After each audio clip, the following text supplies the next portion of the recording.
It's a glorious spring morning at the Oregon Garden, and I have a special treat. I'm with naturalist John Rayuta, and John, you're going to be speaking soon at the garden about bringing wildlife into our gardens.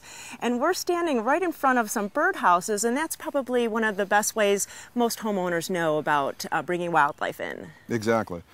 Bringing wildlife to your garden involves welcoming all the species that in building the developments in the houses we might have otherwise displaced.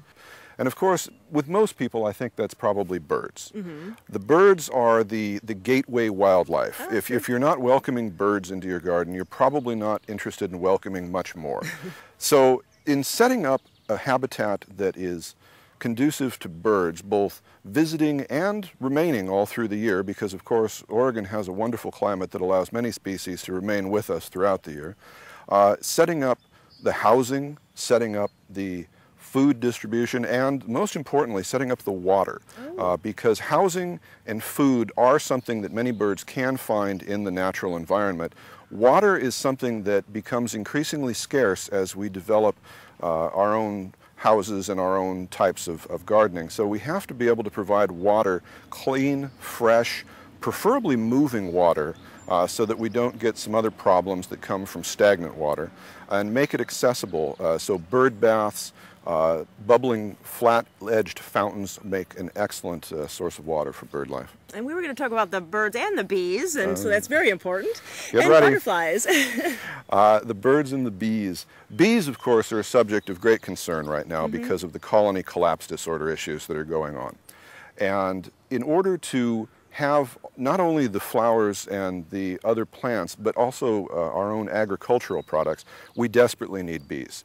There are many different types of pollinators in the world, but bees are by far the most dominant, and without bees, we would have a very difficult time of it. So we need to provide we need to open up our minds to the idea that not all wildlife is as dangerous as we thought it once was. Right. We have, of course, the old folk tales from the 19th, 18th centuries. You know, everything is dangerous, everything is frightening. It's actually not. Everything is actually quite neutral and quite ambivalent to our existence for the vast majority of it. So with bees, we have to think that bees are not something dangerous to be feared. Bees are something to be welcomed. And without bees, you won't even have a garden that looks anywhere near like you'd want it to.